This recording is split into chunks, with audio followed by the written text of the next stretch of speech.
During this corona crisis, I thought as an architect I could give a few tips, not really only about corona, but because of the fact that a lot of us are staying back at our houses and we sometimes do not know what we should really be doing as far as safety and health is concerned in our respective houses. So, here are some tips from an architect. Before I start, let me tell you that this is not to be considered as authentic medical advice. So, if there is some point which gets superseded by some expert medical health professional who says that do this and do this or don't stay here or whatever, that will take precedence over whatever I am talking about. One of the unusual things about a house is that we probably buy the most expensive thing in our lives for many of us, but we never really get a user manual with that, which is one of the strange things which our profession of architecture should actually address. So, here are some points which are, if you reflect on it, they are actually pretty common sense points, but I thought that it is good to list them so that you can be safe yourself and your children and your parents and old people in your house. First is that a lot of accidents, it has been noted and recorded, happens actually inside households. Now this some orthopedicians and psychiatrists, they probably are acutely aware of this particular fact. Architects also know it, but the general public probably thinks that health issues really happen out in the world and all that. Of course it happens there also, but a large number of health issues really come right from within the house itself. In fact, architecture has always been one of the crucial factors for handling health or improving health or even deteriorating health. A couple of centuries back, the Great Plague, which affected Europe and millions of people died, was almost directly attributed to a wrong design which was adopted those days in the way they designed the sewer lines, and that accumulated a lot of filth because they joined the sewer lines at right angles, and obviously the filth will not go suddenly exactly at right angles. And that's why today if you see all the sewer lines and all that, you'll find that they never join at right angles, but they'll join at an angle, and that came from that lesson many centuries back, sorry, few centuries back.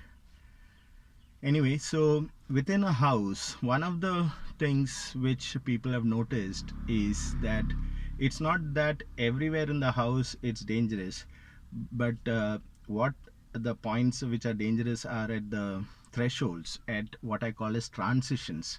So when I explain this to my students and my children and all, that where you have to be careful, it's actually when you transit from one room to another room, at that threshold maybe your finger gets jammed in the door or something, somebody opens a door in a hurry and it bangs somebody over there, or there is a knife which is kept at the edge of a kitchen platform which falls down onto the toes of a child.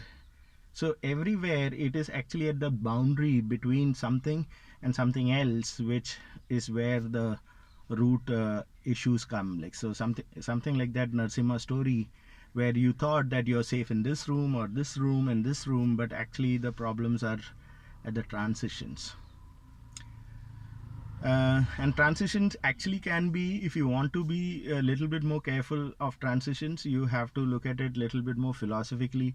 So if you're lost in thought in one topic and somebody comes over and then another topic starts suddenly, and if that transition was not clear, there are situations where you are disoriented and something else may erupt over there. Talking about transition, one of the transitions which we really do not see is the transition of air.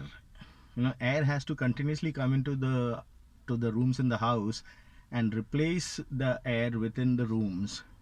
So they say that you have to have at least 5 to 8 air changes in an hour.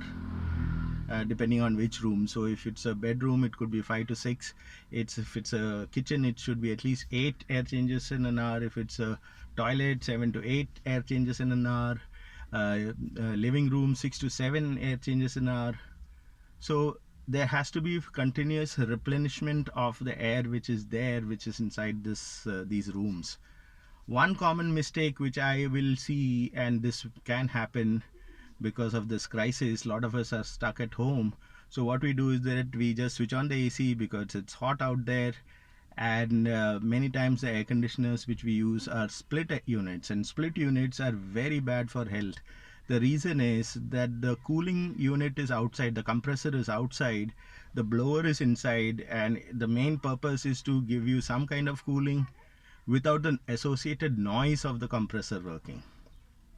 What happens is that the blower is actually taking the same air and recirculating it, recooling it, and giving the same thing back again. It actually is very, very dangerous. And there are situations where you will find that because the air has not changed, you may be feeling cool and maybe it sounds comfortable, but it actually, there's a amount of toxins which has got accumulated.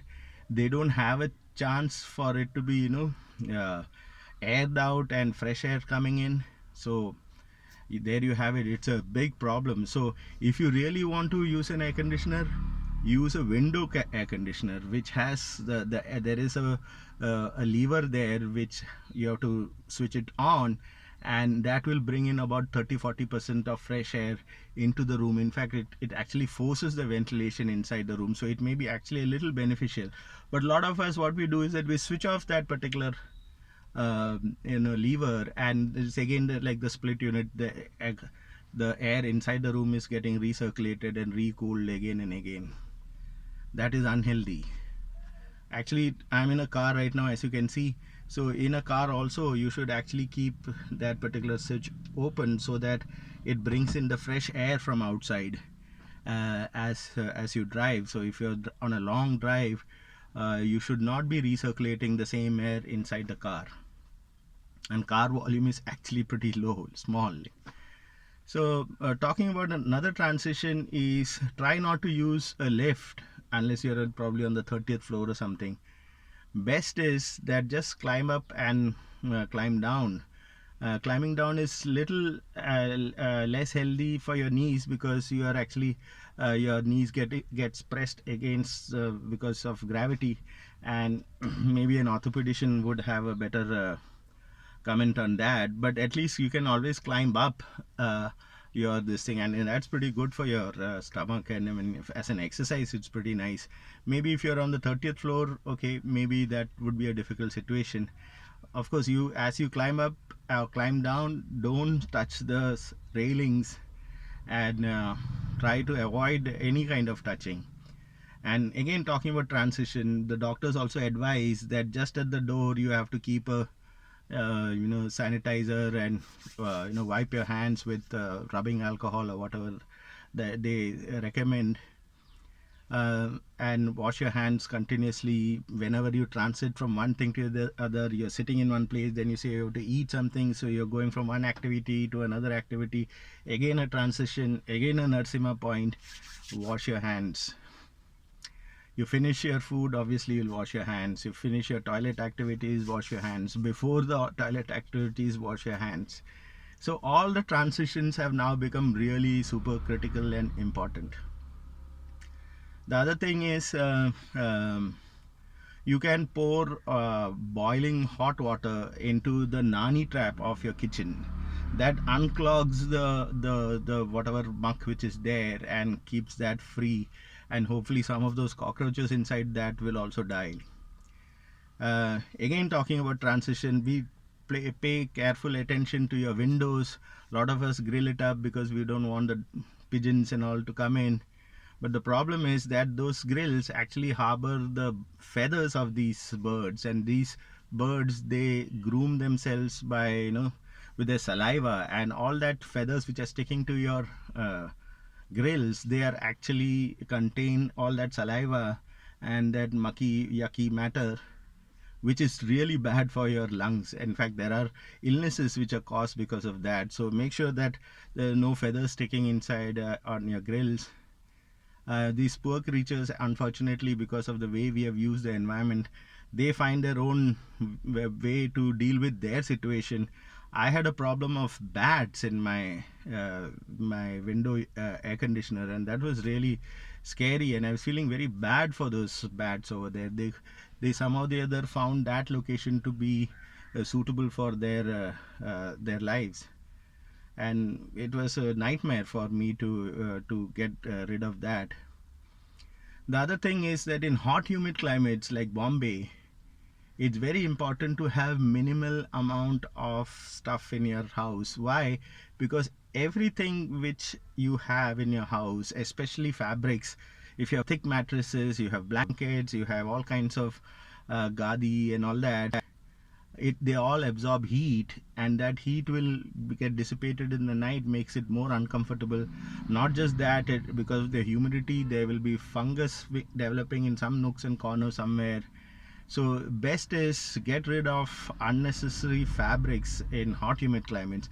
This may not be true in hot dry climates and other areas where they do have a tradition of actually storing fat gadis, and they keep it in the loft during the summer, so that kind of protects some of the heat. They have various traditions of sleeping on the terrace in the night and things like that. We sleep on charpoys and mats. These are all actually pretty useful traditions, which were very useful for us for years, but we have forgotten all that. So it may be pretty nice to have just a thin mat, thin clean mat which you can wash and use that to sleep on the floor. So these are the things which I would suggest that you look into, and then you remain healthy. Try not to eat together at the same time. Each person in the house should sit in their own rooms if you have those things. There have been pretty horrific incidents where people have slept together. Recently it happened in Nepal, where I think 6 Malayalis only, unfortunately, from my state. They had gone to Nepal, and probably they switched on the heater or something, and 6 of them, they stayed in one tiny little room and closed everything. They didn't wake up the next morning. The amount of carbon monoxide probably accumulated to such an extent that they actually fell asleep and finally ended up dying there. That's really very unfortunate. So don't sleep in the same room. Carry out your activities individually, separately. Be acutely aware of all these transitions, and do all that washing of hands and everything which these doctors tell us. And be aware of the way the world is interacting with your own house through those windows and doors and all that. So in the middle of all this, be aware of mosquitoes. Don't have standing water. These are all simple precautions that you have to take. Let's not add to the complication which is already there in this unusual times. I hope all of you will remain safe, and I hope you can use these points to improve your lives. And let's spend time really, maybe learning something new, maybe a new musical instrument, or read or write. Actually, it's a pretty good opportunity for a nerd like me. I'm quite used to something like this. So be safe, everybody. Thank you so much.